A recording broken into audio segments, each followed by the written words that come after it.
आता ही ॲलर्जी होते म्हणजे काय होतं? आयुर्वेदानुसार ॲलर्जीचं मुख्य कारण त्या दोषाचं शमन होईल असा आपला आहार असला पाहिजे. कोणत्या ऋतूमध्ये कोणतं पंचकर्म आपण ॲलर्जीसाठी करावं?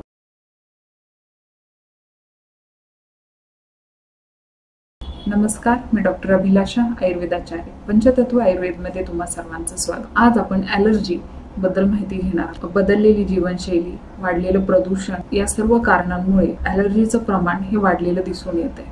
तर ॲलर्जी म्हणजे काय आणि ॲलर्जीवर आपण घरगुती काय उपचार करू शकतो किंवा आपण वैद्यांकडे जाऊन काय ट्रीटमेंट घेतली पाहिजे याच्याबद्दल आपण आज जाणून घेणार. त्यासाठी व्हिडिओ शेवटपर्यंत नक्की बघा. आवडल्यास लाईक, शेअर आणि कमेंट करायला विसरू नका. जर चॅनलवर नवीन असाल तर जरूर सबस्क्राईब. काही लोकांना धुळीची ॲलर्जी असते, काहींना पोलन ग्रेन्स म्हणजे परागकणांची ॲलर्जी, तर काहींना काही खाद्यपदार्थांची ॲलर्जी असते किंवा काहींना इतर कोणत्याही घटकाची ॲलर्जी असते. आता ही ॲलर्जी होते म्हणजे काय होतं? तर हे जे बाह्य घटक आहे त्यांचा आपल्या शरीराशी कॉन्टॅक्ट आल्यानंतर म्हणजे संबंध आल्यानंतर आपल्या त्या बॉडी पार्टची येणारी रिॲक्शन म्हणजे ॲलर्जी. आयुर्वेदानुसार ॲलर्जी होते म्हणजे काय? आपल्या शरीरामध्ये वात, पित्त आणि कफ हे 3 दोष असतात. त्या तिन्ही दोषांचा जेव्हा समतोल बिघडतो किंवा एखाद्या दोषाची वृद्धी अधिक प्रमाणामध्ये होते त्यावेळेस कोणत्याही प्रकारच्या ॲलर्जीच्या रूपामध्ये आपल्याला त्रास होऊ शकतो. कोणत्या कारणांमुळे दोषांची वृद्धी होऊ शकते ते आपण पाहू. एक, जेनेटिक फॅक्टर असू शकतात की ज्याच्यामध्ये जन्मतःच त्या व्यक्तीची इम्युन सिस्टीम खराब असेल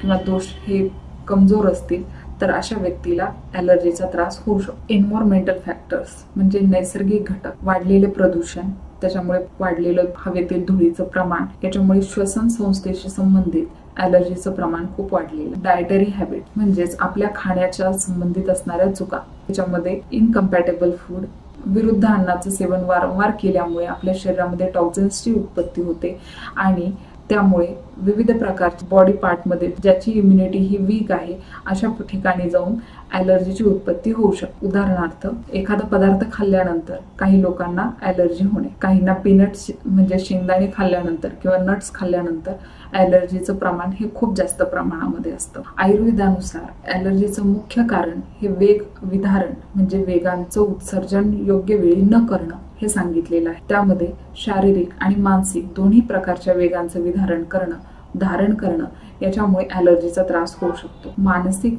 वेगामध्ये राग, क्रोध, भय या गोष्टी येतात. योग्य वेळी ते बाहेर पडू देणं इमोशनली हे खूप गरजेचं असतं. त्यामुळे जर का त्यांचं धारण केलं गेलं तर त्याचं शरीरावर वाईट परिणाम होऊन टॉक्झिन्स उत्पन्न होऊन ॲलर्जीच्या रूपामध्ये आपल्याला त्रास होऊ शकतो. वाढलेलं धकाधकीचं जीवन, वाढलेला स्ट्रेस याच्यामुळेही ॲलर्जीचा त्रास होऊ शकतो. वाढलेल्या स्ट्रेसमुळे वात, पित्त आणि कफ ह्या तिन्ही दोषांपैकी कोणत्याही एखाद्या दोषाची वृद्धी होऊ शकते. त्यांच्यामध्ये असमतोल उत्पन्न होऊ शकतो आणि त्यामुळे ॲलर्जीचा त्रास हा वाढू शकतो. ॲलर्जी होऊ नये म्हणून आपण घरच्या घरी काय उपाय करू शकतो ते आपण सर्वात महत्वाचं प्रिव्हेन्शन करणे. म्हणजे ज्या पदार्थाची आपल्याला ॲलर्जी होत आहे हे जर आपल्याला माहिती असेल तर ते पदार्थ घेणं टाळणं. आता धूळ किंवा पोलन ग्रेन्सची ज्यांना ॲलर्जी आहे त्यांनी घराच्या बाहेर पडताना मास्क वापरून बाहेर पडणे, नाकाला आतून खोबऱ्याचे तेल रोज सकाळी उठल्यानंतर लावणे, याच्यामुळे धुळीची ॲलर्जी कमी व्हायला नक्कीच मदत. त्यानंतर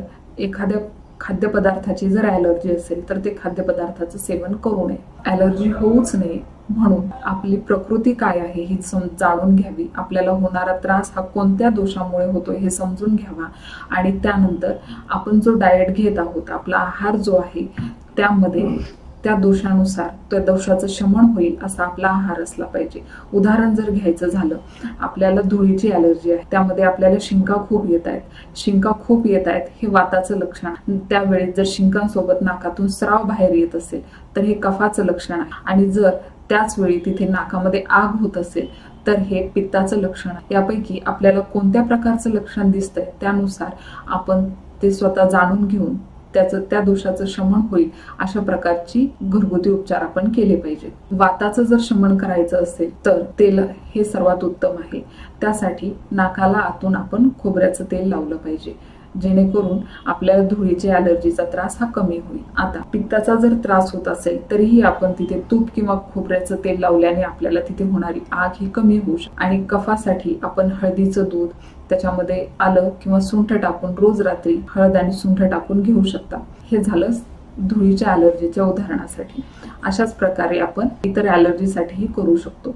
जर वाताचा त्रास असेल तर रोज सकाळी उपाशीपोटी उठल्यानंतर धणे, ओवा आणि जिरे यांची काढा करून तो सकाळी सेवन करायचा आहे. पित्तासाठी आहारामध्ये तुपाचं प्रमाण हे भरपूर ठेवायचं आहे, जेणेकरून पित्त हे जास्त प्रमाणामध्ये वाढणार नाही आणि पित्ताचं शमन होऊन आपल्याला जो ॲलर्जीचा त्रास होतो आहे तो कमी होईल.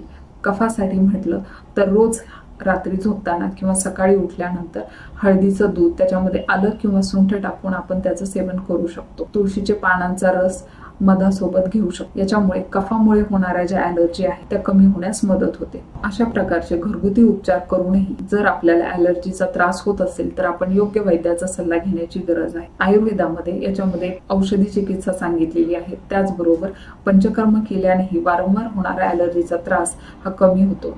कारण पंचकर्म करत असताना आपण शरीरामध्ये साठलेले टॉक्सिन्स हे बाहेर काढून टाकण्याचं काम करतो. त्यामुळे शरीरामध्ये साठलेले जे टॉक्सिन्स आहेत ते बाहेर पडल्यामुळे आणि दोषांची समतोल अवस्था प्राप्त झाल्यामुळे आपल्याला ॲलर्जीचा त्रास कमी व्हायला मदत होते. आता कोणत्या ऋतूमध्ये कोणतं पंचकर्म आपण ॲलर्जीसाठी करावं? जेव्हा आपल्याला त्रास असेल तेव्हा कोणत्याही ऋतूमध्ये आपण पंचकर्म करू शकतो. परंतु पावसाळ्यामध्ये बस्ती, सप्टेंबर-ऑक्टोबर महिन्यामध्ये विरेचन आणि वसंत ऋतूमध्ये वमन हे आपण जरूर करून घेतलं पाहिजे. त्यामुळे आपल्याला परत परत होणारा ॲलर्जीचा त्रास हा कमी व्हायला नक्कीच मदत. थोडक्यात योग्य आहार, योग्य जीवन पद्धती, स्ट्रेस मेंटेन करणं, स्ट्रेस मेंटेन करण्यासाठी ध्यान, मेडिटेशन करणं, व्यायाम करणं आणि वर्षातून योग्य ऋतूमध्ये योग्य प्रकारचं पंचकर्म करणं, याच्यामुळे आपण वारंवार होणाऱ्या ॲलर्जीचा त्रास हा आपण नियंत्रणात ठेवू शकतो. आशा आहे आजचा व्हिडिओ हा तुम्हाला नक्कीच फायदेशीर ठरेल. धन्यवाद.